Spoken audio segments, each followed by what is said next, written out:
Tudo bem, irmãos? Quero cumprimentar os irmãos com a paz do nosso Senhor e Salvador Jesus Cristo. Podia ter até aqui um telhado de lona e a gente está sentado no chão, na terra, mas nós estamos aqui e chamamos aqui da casa de oração, como Jesus falou, né? Minha casa será chamada casa de oração. Estamos aqui na casa do Senhor e viemos aqui não por causa do homem, ou por causa daquele que sobe no altar, mas por causa de Deus, né?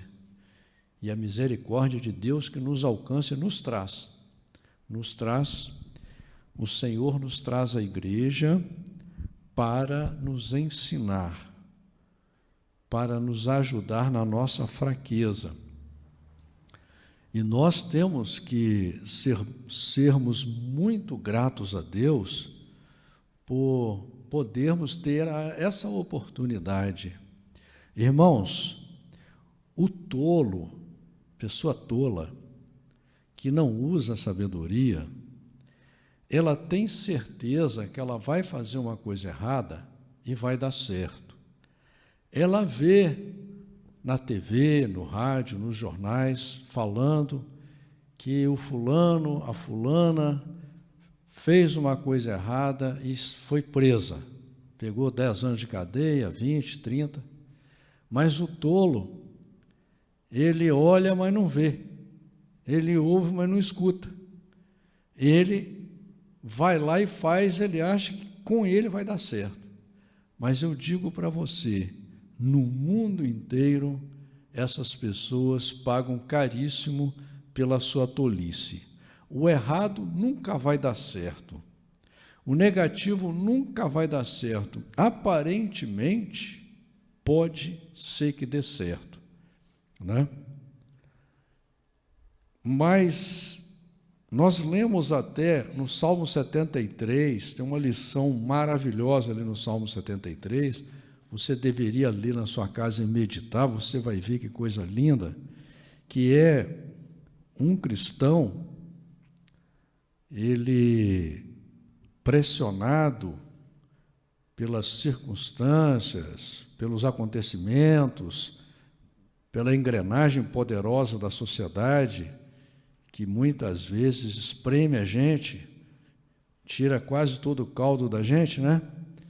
Ele começa a olhar a vida do ímpio, começa a olhar a vida daquele que não tem compromisso com Deus, aquele que muitas vezes está fazendo coisa errada, e ele fica até com inveja, porque o outro está fazendo coisa errada, mas está morando bem, está se exibindo no Facebook, está se exibindo no Instagram, está mostrando, esfregando na sua cara que o carro dele é melhor do que o seu, que ele tem isso, ele tem aquilo, ele faz isso, ele faz aquilo, né? Está sempre rindo, sempre alegre.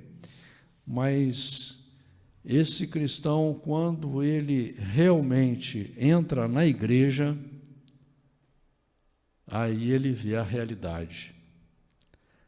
Aí ele vê o quanto é importante amar a Deus, o quanto é importante servir a Deus, o quanto é importante andar com Deus. E quando você vem na igreja, você tem a oportunidade de, durante aquele tempo que você está na igreja, você está ali exclusivamente para se relacionar com Deus. Porque, irmãos, um relacionamento, ele só pode ser bom e duradouro se ele tiver convivência. Você pode se encantar com uma pessoa o tanto que você quiser. Se ela for morar a 2.000 quilômetros de você e você for vê-la uma vez por ano, não vai durar essa paixão, esse amor. O amor, a paixão, ela sobrevive pela convivência. E não adianta a pessoa falar, eu amo a Deus, eu creio em Deus, mas ela não convive com Deus, ela não se relaciona com Deus, ela não entende que existe um governo de Deus sobre a terra. O reino de Deus está sobre a terra. E Deus convidando a gente para fazer parte do reino dele. Como diz lá no livro de Isaías, no capítulo 54, que Deus fala que ele é o marido, ele quer casar com você, ele quer andar com você. Então, o tolo, o ímpio, o arrogante, o desapercebido, ele não vai ter futuro, não tem futuro. Não se iluda, ele não tem futuro.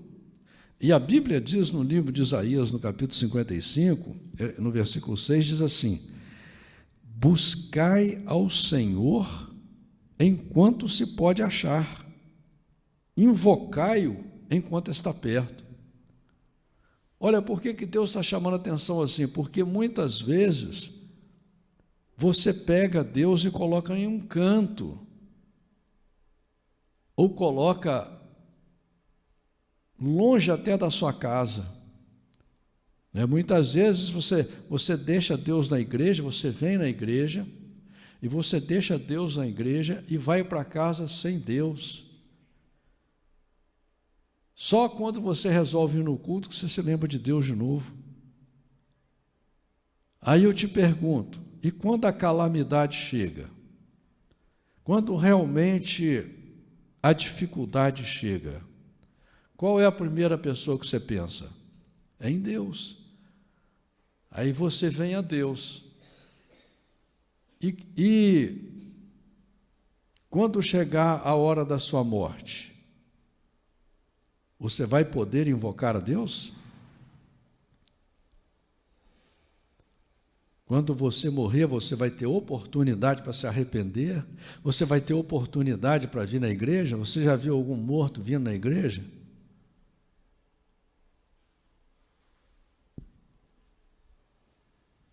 Então, enquanto você está vivo, você deve lutar com Deus, você deve ter um relacionamento diário com Deus, uma conversa com Deus diária.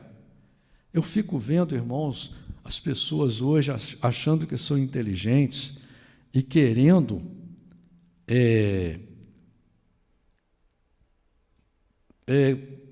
ver um Deus material, né? Muita gente usando a metafísica, as coisas, a ciência, para tentar provar a Deus, provar que Deus existe. Isso é uma tolice tão grande, irmãos. A própria Bíblia diz que você tem que acreditar em Deus pela fé, entendeu? E Jesus mostrou que os discípulos que andavam com ele praticamente não tinham fé, a fé deles era pequena. Você vê que a fé de Tomé era tão pequena que, apesar dele ter visto todos aqueles milagres que Jesus fez, maravilhosos, ele não acreditava na ressurreição de Jesus, porque não tinha fé, não acreditava nas profecias, na palavra de Deus, não é? Então, Deus sabe que a sua fé é pequena. Se você olhar para a sua fé, você vai ficar com vergonha. Você sabe que a sua fé é pequena. Mas o que Deus quer dizer é que Ele não está preocupado com o tamanho da sua fé. Ele está preocupado se você vai usar a sua fé. Não importa o tamanho dela. Entendeu? Porque Ele colocou isso lá no seu coração. Sabia que a fé é um dom de Deus? Essa fezinha pequena que você tem aí, que contrapõe muitos dos seus pensamentos, dos seus sentimentos, isso aí está escrito no seu DNA, faz parte do projeto humano, faz parte do instinto. Tem gente que se diz ateu e nega a fé, mas tem tolo para tudo, irmãos. Tem doido para tudo. Tem gente que rasga dinheiro, né? Mas você não pode basear as verdades da vida porque um ou outro é maluco, é fora da realidade, entendeu? Você querendo ou não, a sua vida ela vai se transcorrer dentro da realidade, uma realidade que é para todo ser humano na face da terra, embora um seja de uma cor, outro de outro, um seja de um aspecto, outro de outro, mas é tudo igual, a essência é igual para todo ser humano na face da terra. Não tem diferença. E Deus colocou esse dom, essa fezinha pequenininha no seu coração, e o que Deus fala? Se você recuar da fé, Deus não se agrada de você, Deus te deixa, você então é esperto, você é sabido, você é moderno, você é inteligente, né? Você vai pela sua força, pode ir, então vá que você vai ver o que vai te acontecer. Por isso que diz aqui, olha, no versículo 7, né? Isaías 55, 7, deixe o ímpio o seu caminho e o homem maligno os seus pensamentos, e se converta ao Senhor. O que é converter? Ele tem um pensamento, ele vai ter que aceitar o pensamento de Deus. Qual o pensamento de Deus? São os versículos bíblicos. Esse é o pensamento de Deus. Aqui na Bíblia está todo o projeto de Deus para o ser humano. A Bíblia não é um livro de religião nenhuma. A Bíblia é um projeto de Deus que Deus deu para você na sua língua, para você ler. E diz aqui, olha, que se compadecerá dele, torne para o nosso Deus, porque grandioso é em perdoar. Então, uma vez que você se arrepende dos seus pensamentos malucos, né? Pensamentos tolos, e se converte ao Senhor, se converte à Bíblia. Porque tem gente que acha que a conversão é converter a uma religião. Ele ao invés de ler a Bíblia e seguir a Jesus, não. Ele vai seguir um pastor, ele vai seguir um padre, ele vai seguir um religioso. Ele não segue a Deus, não. A mesma Bíblia que Deus dá para ele é a mesma que Deus dá para o pastor, para o padre, mas ele não quer seguir a Bíblia, ele quer seguir alguém. Aí se torna um religioso, né?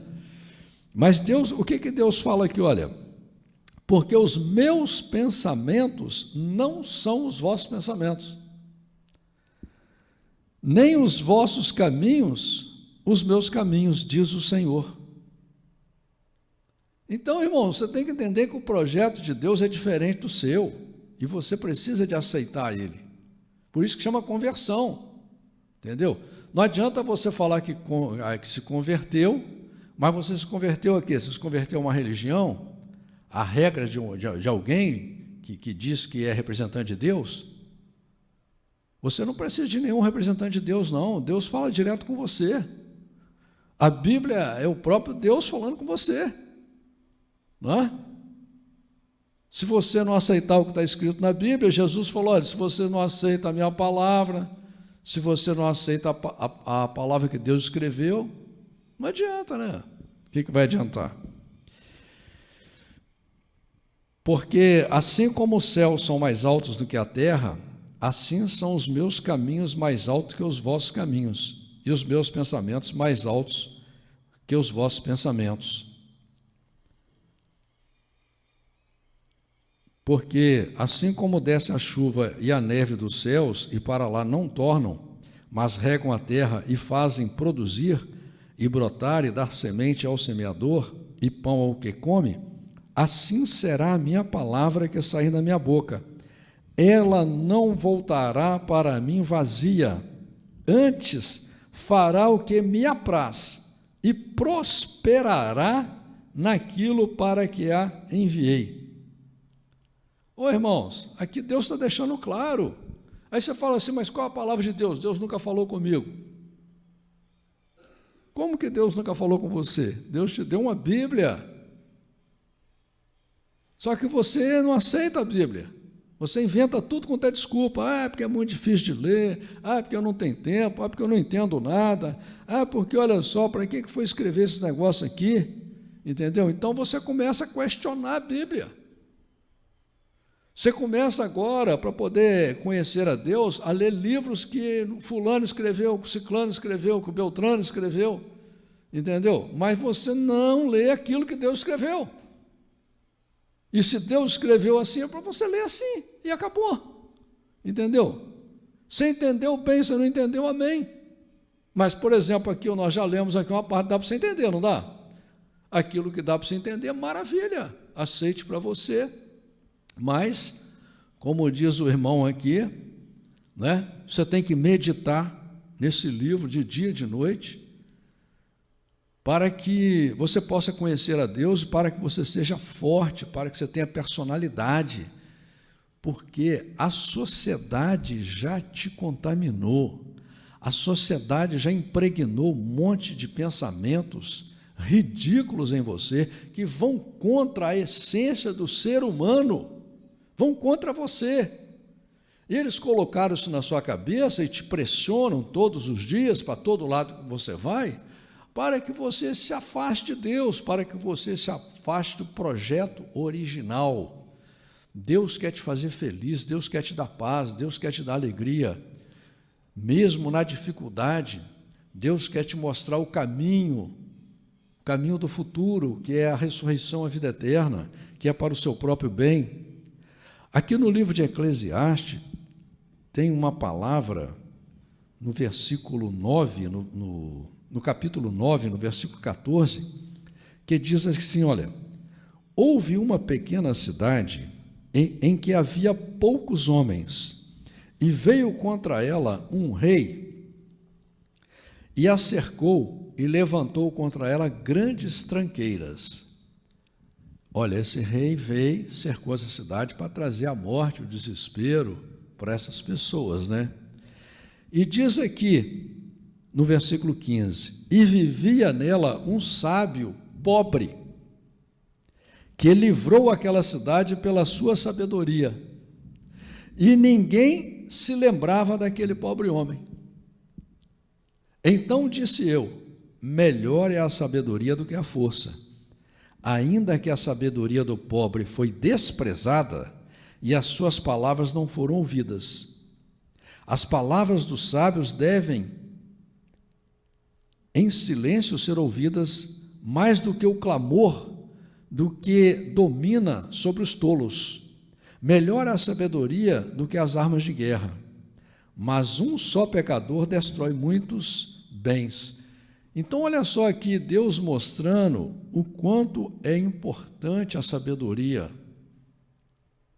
Por que a gente, apesar de amar a pessoa que a gente vive com ela, às vezes as pessoas, né?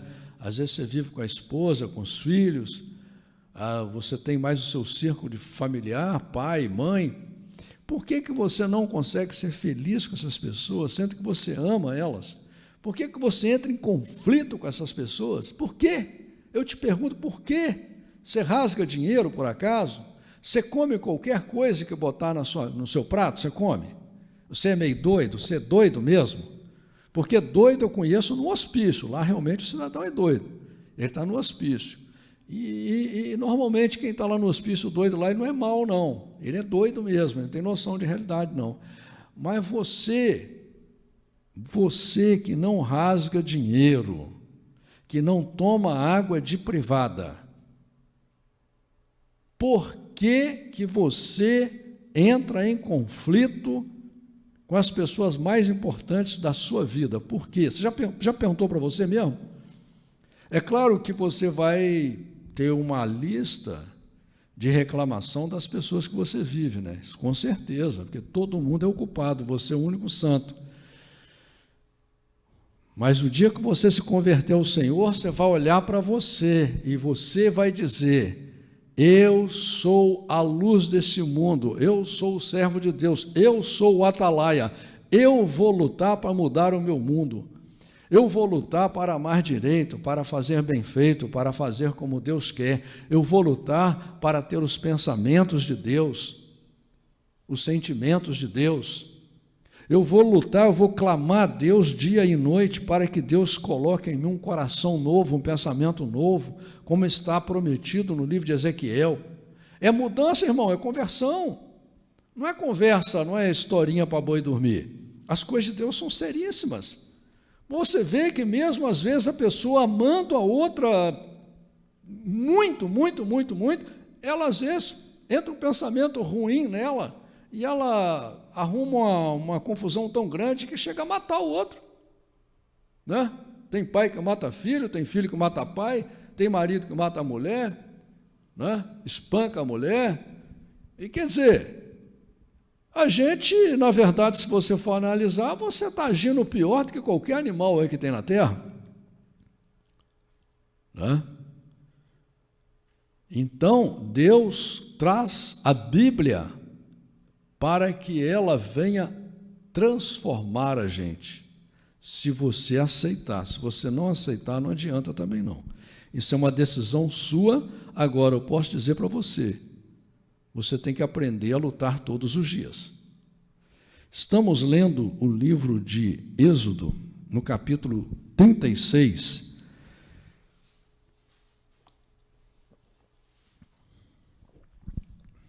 que diz a palavra do Senhor assim: assim trabalharam Bezalel e Aholiabe e todo homem sábio de coração, a quem o Senhor dera sabedoria e inteligência para saber como haviam de fazer toda a obra para o serviço do santuário, conforme a tudo que o Senhor tinha ordenado. Aqui já começa uma lição muito importante, inclusive em vários outros lugares. Deus deixa claro, lá no Novo Testamento, que se você tiver falta de sabedoria, pede a Ele que Ele vai te dar. Não é? Quando você tem falta de sabedoria, qual é a maior riqueza que você tem, irmão?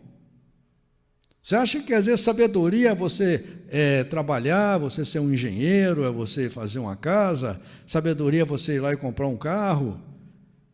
Sabedoria é você botar um brinco, botar uma tatuagem? Isso é sabedoria. Tem gente que acha que é sabido por causa disso, por causa da roupa que ele veste, por causa do cabelo que ele usa, entendeu? Isso é sabedoria.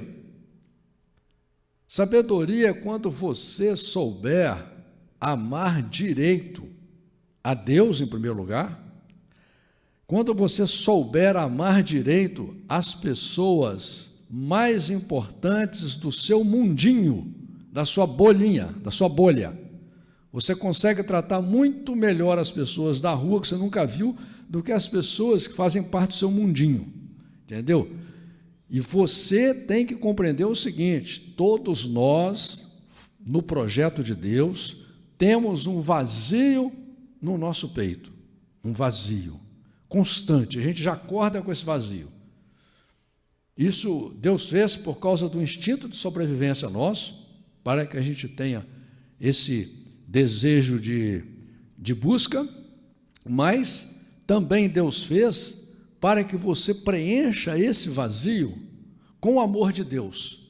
Enquanto você não amar a Deus direito, enquanto você não determinar que o seu tesouro é Deus, que você precisa de conhecer a Deus, que você precisa de amar a Deus de verdade, você não enche esse vazio, nada nessa terra vai te satisfazer, nada. Você vai morrer com 120 anos, você vai conquistar tudo que você achou que ia te dar felicidade, você não vai ser feliz. Pode esquecer, porque você está fugindo da sua essência. Assim como o cachorro nasce para latir, que é a essência dele, como o gato nasce para miar, entendeu? Você tem que preencher esse vazio em primeiro lugar, amando a Deus. Por isso, quando perguntam para Jesus: mas Senhor, quais na verdade são os mandamentos para que eu seja salvo? Jesus fala: olha, são apenas dois: amar a Deus sobre todas as coisas, com todo o teu coração, com toda a sua força. Esse é o primeiro, é o mais importante de todos, entendeu? Porque, irmão, as pessoas sonham em casar, casam, sonham em ter filho, tenho filho, sonha em ter um trabalho, um bom trabalho, tem um bom trabalho, sonha em ter um bom carro, tem um bom carro, sonha em ter uma boa casa, tem uma boa casa, mas ela continua com aquele vazio, continua com aquela ansiedade, continua irritado, continua nervoso, continua amando mal, sempre deixando para amar. No dia do aniversário eu vou amar direito, no dia do seu aniversário eu vou te amar, vou te dar até presente, daqui um ano, pode esperar, tá? No dia daquela festa lá, eu vou te amar.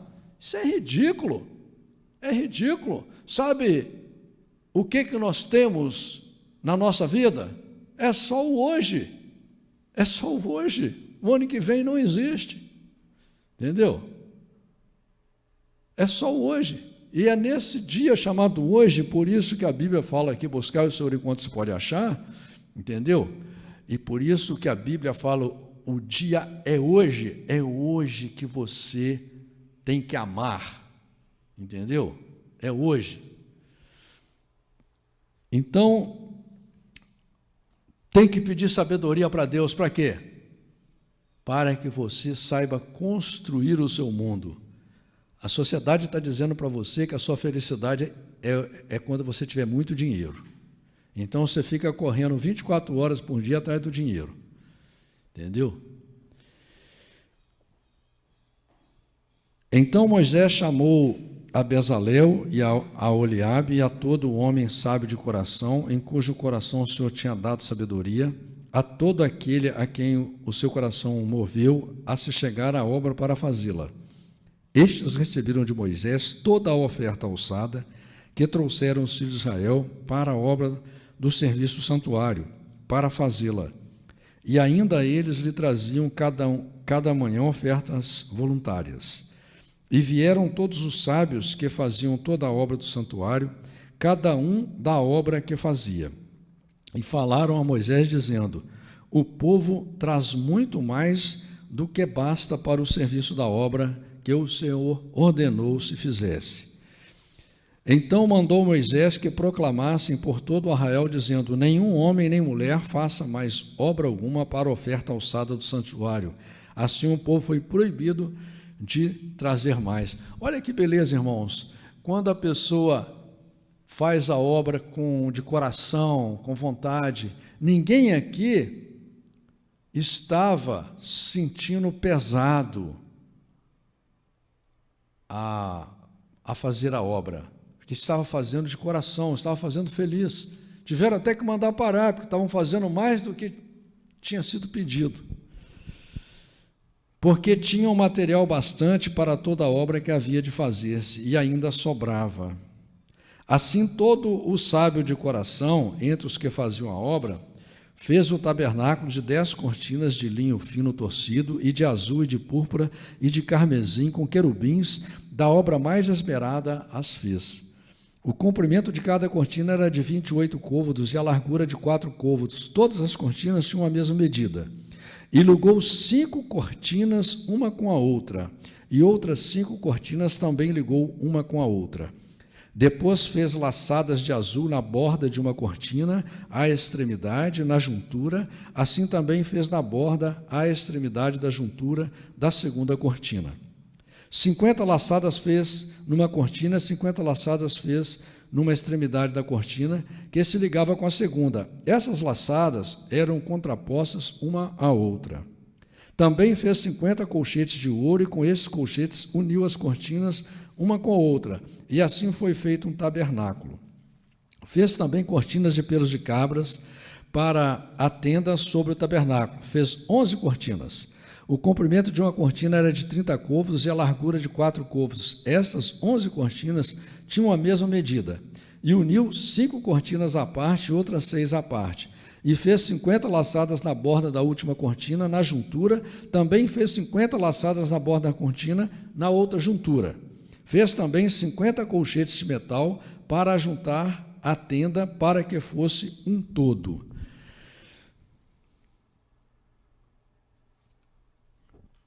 O interessante aqui, irmãos, é que tudo isso foi ditado por Deus para Moisés. Fez também para a tenda uma coberta de peles de carneiros, tintas de vermelho, e por cima uma coberta de pelos de texugos. Também fez de madeira de acácia tábuas levantadas para o tabernáculo, que foram colocadas verticalmente. O comprimento de cada tábua era de 10 côvados e a largura de 1,5 côvado. Cada tábua tinha 2 cavilhas pregadas uma à outra. Assim fez com todas as tábuas do tabernáculo. Assim, pois, fez as tábuas para o tabernáculo, 20 tábuas para o lado que dá para o sul, e fez 40 bases de prata debaixo das 20 tábuas, 2 bases debaixo de uma tábua para as suas 2 cavilhas, e 2 debaixo de outra, para as suas 2 cavilhas. Também fez 20 tábuas ao outro lado do tabernáculo, do lado do norte, com as suas 40 bases de prata, 2 bases debaixo de uma tábua e 2 bases debaixo de outra tábua. E ao lado do tabernáculo para o ocidente fez 6 tábuas. Fez também 2 tábuas para o canto do tabernáculo nos 2 lados, as quais por baixo estavam juntas e também se ajuntavam por cima com uma argola. Assim fez com ambas nos 2 cantos. Assim eram 8 tábuas com as suas bases de prata, a saber 16 bases, 2 bases debaixo de cada tábua. Fez também travessas de madeira de acácia, 5 para as tábuas de um lado do tabernáculo e 5 travessas para as tábuas do outro lado do tabernáculo, e outras 5 travessas para as tábuas do tabernáculo do lado ocidental. E fez que a travessa do meio passasse pelo meio das tábuas de uma extremidade até a outra, e cobriu as tábuas de ouro e as suas argolas, os lugares das travessas fez de ouro, as travessas também cobriu de ouro. Depois fez o véu de azul, e de púrpura e de carmesim, e de linho fino torcido, de obra esmerada, fez com querubins. E fez-lhe 4 colunas de madeira de acácia, e as cobriu de ouro, e seus colchetes fez de ouro, e fundiu-lhe 4 bases de prata. Fez também para a porta da tenda o véu de azul, e de púrpura e de carmesim, e de linho fino torcido, da obra do bordador, com as suas 5 colunas, e os seus colchetes, e as suas cabeças, e as suas molduras cobriu de ouro, e as suas 5 bases eram de cobre. Ou seja, aqui, irmãos, nós estamos lendo uma descrição detalhada da primeira igreja que Deus cria para o ser humano. Para você ver a importância que Deus deu à igreja, que na verdade, como o irmão disse aqui, é uma escola, que nós precisamos dela. Assim como um médico precisa estudar numa escola, um advogado precisa estudar numa escola, um engenheiro precisa estudar em uma escola. Você, para se converter ao projeto de Deus, você, para pertencer ao reino de Deus, você tem que frequentar a igreja, a escola de Deus, e ler a Bíblia, e ouvir a palavra de Deus, ouvir louvores, para que você possa se transformar, se você assim desejar. Amém, irmãos?